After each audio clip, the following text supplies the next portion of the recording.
ಹಣಕ್ಕಾಗಿ ಬೇರೊಬ್ಬರನ್ನ ಕಿಡ್ನಾಪ್ ಮಾಡೋದು, ಬ್ಲ್ಯಾಕ್ ಮೇಲ್ ಮಾಡೋದು ನಾರ್ಮಲ್. ಆದರೆ ಇಲ್ಲೊಂದು ವಿಚಿತ್ರ ನಡೆದಿದೆ.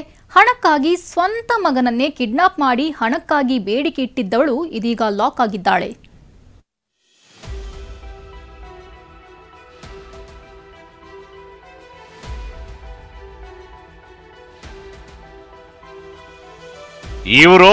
ಇವರು ಮುಖಾನೋ ಮಾಡಬಾರದ ಕೆಲಸ ಮಾಡಿ ಹೇಗೆ ನಿಂತಿದ್ದಾರೆ ನೋಡಿ.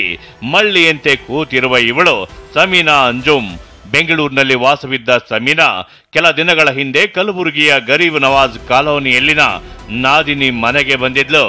ಅಲ್ಲಿ ಬಂದವಳೆ ಒಂದು ಕತೆ ಕಟ್ಟಿದ್ಲು.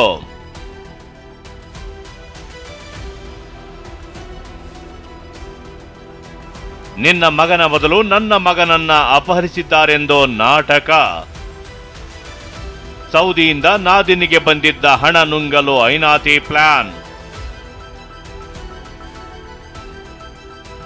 ಹೌದು, ತನ್ನ ಮಗನನ್ನ ಯಾರೋ ಕಿಡ್ನಾಪ್ ಮಾಡಿದ್ದಾರೆಂದು ಸಮೀನಾ ಹೇಳಿದ್ಲು. ವಿಶ್ವವಿದ್ಯಾಲಯ ಪೊಲೀಸ್ ಠಾಣೆಗೆ ನವೆಂಬರ್ 6ರಂದು ದೂರು ಕೊಟ್ಟಿದ್ಲು. ಮಾರನೇ ದಿನವೇ ನಾದಿನಿ ಮನೆಗೆ ಒಂದು ಲೆಟರ್ ಬಂದಿತ್ತು. ಅದರಲ್ಲಿ ನಿನ್ನ ಮಗ ಉಮರ್ನನ್ನ ಅಪಹರಿಸಿದ್ದೇವೆ, ಮಗ ಬೇಕಂದ್ರೆ 22 ಲಕ್ಷ ಕೊಡಬೇಕು ಅಂತಿತ್ತು. ಈ ವೇಳೆ ಸಮೀನಾ ನಿನ್ನ ಮಗನ ಬದಲು ನನ್ನ ಮಗನನ್ನ ಕಿಡ್ನಾಪ್ ಮಾಡಿದ್ದಾರೆ, ಹೀಗಾಗಿ 22 ಲಕ್ಷ ಕೊಡು ಅಂತ ನಾದಿನಿಗೆ ದುಂಬಾಲು ಬಿದ್ದಿದ್ಲು. ಈ ಪ್ರಕರಣವನ್ನು ನಾವು ಗಂಭೀರವಾಗಿ ಪರಿಗಣಿಸಿದ್ವಿ. ಯಾಕಂತಂದರೆ it is one of the rarest case. ಈ ಕಿಡ್ನಾಪ್ ಫಾರ್ ರ್ಯಾನ್ಸಮ್ ಅದರ ಬಾಲಕರ ಅಪಹರಣ ಮಾಡುವಂಥದ್ದು. ಸೊ ಫಸ್ಟ್ ನಮಗೆ ಕನ್ಫರ್ಮ್ ಆಗಿದೆ ಏನಂತಂದರೆ ಇದು ಪ್ರೊಫೆಷನಲ್ ಕಿಡ್ನಾಪ್ ಫಾರ್ ರ್ಯಾನ್ಸಮ್ ಅಲ್ಲ ಅಂತ. ಈ ವಿಷಯ ಪೊಲೀಸರಿಗೆ ತಲುಪಿತ್ತು. ಆದರೆ ತನಿಖೆ ಮಾಡಿದ್ರೆ ಮಗನಿಗೆ ತೊಂದರೆ ಕೊಡ್ತಾರೆಂದು ಪೊಲೀಸರಿಗೆ ಅಡ್ಡಿಪಡಿಸಿದ್ಲು. ಡೌಟ್ ಬಂದು ಆಕೆಯನ್ನೇ ವಿಚಾರಣೆ ಮಾಡಿದಾಗ ಸತ್ಯ ಕಕ್ಕಿದ್ದಾಳೆ. ಆಗಿದ್ದೇನೆಂದ್ರೆ ಸಮೀನಾ ಪತಿ ಹಾಗೂ ನಾದಿನಿ ಪತಿ ಇಬ್ರು ಸೌದಿಯಲ್ಲಿ ದುಡಿತಿದ್ದಾರೆ. ಕೆಲ ದಿನಗಳ ಹಿಂದಷ್ಟೇ ನಾದಿನಿಗೆ ಹಣ ಬಂದಿರೋದು ಗೊತ್ತಾಗಿತ್ತು. ಹೀಗಾಗಿ ಹಣ ಒಡೆಯಲು ಈ ಐಡಿಯಾ ಮಾಡಿದ್ಲು. ರಾಜಿಕ್ ಅನ್ನೋನ ಜೊತೆಗೆ ತನ್ನ ಪುತ್ರನನ್ನ ಪುಣೆಗೆ ಕಳಿಸಿ ಕಿಡ್ನಾಪ್ ಖಾತೆ ಎಣೆದಿದ್ಲು. ಸದ್ಯ ಪೊಲೀಸರು ಸಮೀನಾ, ರಾಜಿಕ್ ಹಾಗೂ ಮೊಬಿನ್ ಅನ್ನೋರನ್ನ ಬಂಧಿಸಿದ್ದಾರೆ.